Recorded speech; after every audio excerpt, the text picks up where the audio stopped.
नमस्कार, मैं वरुण कुमार। किचन में अगर मसाले ना हों तो स्वादिष्ट खाना बनेगा कैसे? अब आप पूछेंगे भाई आखिर मसाले होंगे क्यों नहीं? तो आज मैं आपको बताने जा रहा हूँ मसालों से जुड़ी खबर जो कर सकती है आपके मूड को थोड़ा खराब। स्वागत है आपका मनी टाइम में, जहां हम आपको बताते हैं पर्सनल फाइनेंस से जुड़ी वो सभी खबरें जो डालती हैं आपकी जेब और ज़िंदगी पर सीधा असर। तो चलिए करते हैं बुलेटिन की शुरुआत और बात करते हैं मसालों की, आपके मूड की। मसालों की कीमत लगातार बढ़ रही है। मीडिया रिपोर्ट्स के मुताबिक गुजरात की ऊंझा मंडी में पिछले 1 साल के दौरान जीरे की कीमत लगभग दोगुनी हो चुकी है, डबल हो चुकी है। यहाँ 20 किलो जीरा 4700 रुपये में बिक रहा है, जो 1 साल पहले की तुलना में लगभग डबल कीमत है। मंडी कारोबारियों का यह कहना है कि जीरे की कीमत अभी 300 रुपये प्रति 20 किलो और बढ़ेंगी। मिर्च और बड़ी इलायची के दाम भी पिछले 9 महीनों के दौरान करीब करीब डबल हो चुके हैं।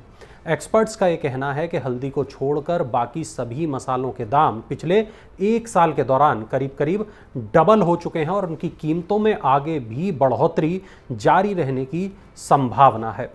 इस खबर पर आपके क्या कमेंट्स हैं, नीचे कमेंट बॉक्स में ज़रूर बताएं। और मसालों की महंगाई से अब आपको ले चलते हैं साबुन की तरफ, बिस्किट की तरफ, यानी एफएमसीजी प्रोडक्ट की तरफ, जिन पर आपको मिल रही है राहत।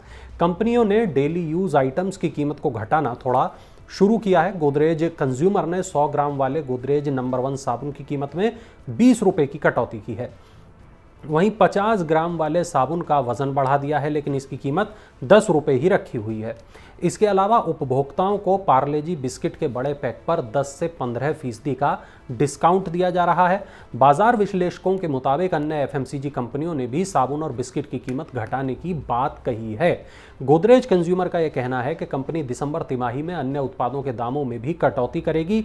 कच्चे माल की कीमतों में कमी आने का फायदा कंपनियां अपने ग्राहकों तक अब पहुंचा रही हैं।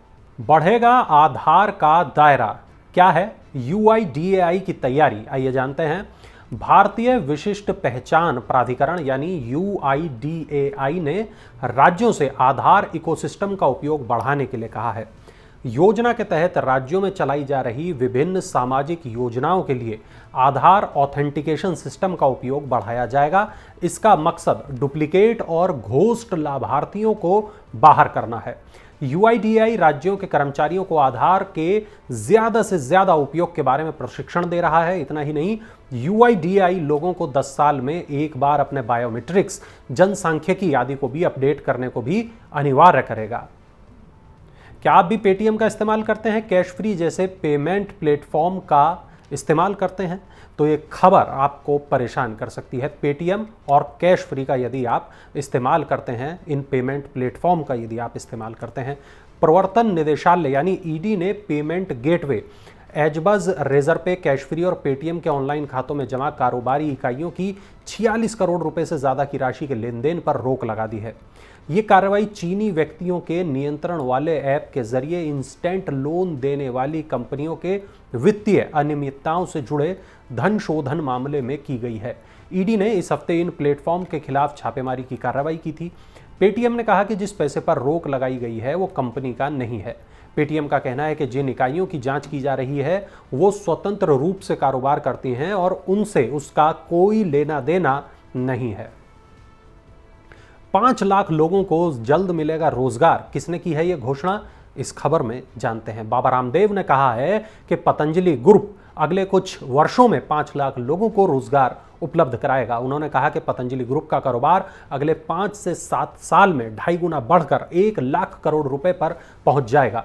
पतंजलि समूह का मौजूदा कारोबार करीब 40,000 करोड़ रुपए है।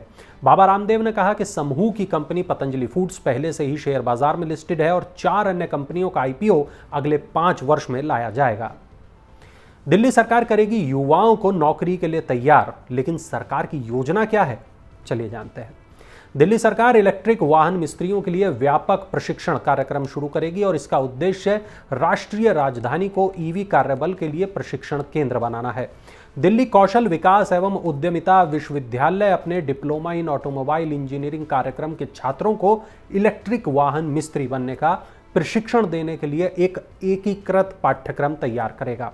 हर साल 100 छात्रों को बुनियादी और उन्नत ईवी प्रशिक्षण दिया जाएगा, साथ ही उनको इंटर्नशिप के मौके भी दिए जाएंगे। भारतीय शेयर बाजार में आई आज बड़ी गिरावट, क्या है इसकी वजह, चलिए आपको बताते हैं। बीएसई सेंसेक्स 1093 अंक लुढ़ककर 58,840 अंक पर बंद हुआ। इसी तरह नेशनल स्टॉक एक्सचेंज का निफ्टी भी 346 अंकों की गिरावट के साथ 17,530 अंक पर बंद हुआ। बाजार में यह पिछले 3 महीने की सबसे बड़ी गिरावट है। बाजार विश्लेषकों का कहना है कि यूएस फेडरल रिजर्व के अगले हफ्ते ब्याज दरों में तेज बढ़ोतरी करने की संभावना से वैश्विक अर्थव्यवस्था में मंदी की आशंका और गहरा गई है, जिसकी वजह से विदेशी संस्थागत निवेशकों ने भारी बिकवाली की है और इस वजह से बाजार में आज इतनी बड़ी गिरावट आई है। और आज की आखिरी खबर है, खुद का कारोबार शुरू करने वालों के लिए सरकार ने कंपनियों की परिभाषा बदल दी है। क्या अब नई परिभाषा है, उसको देखते हैं।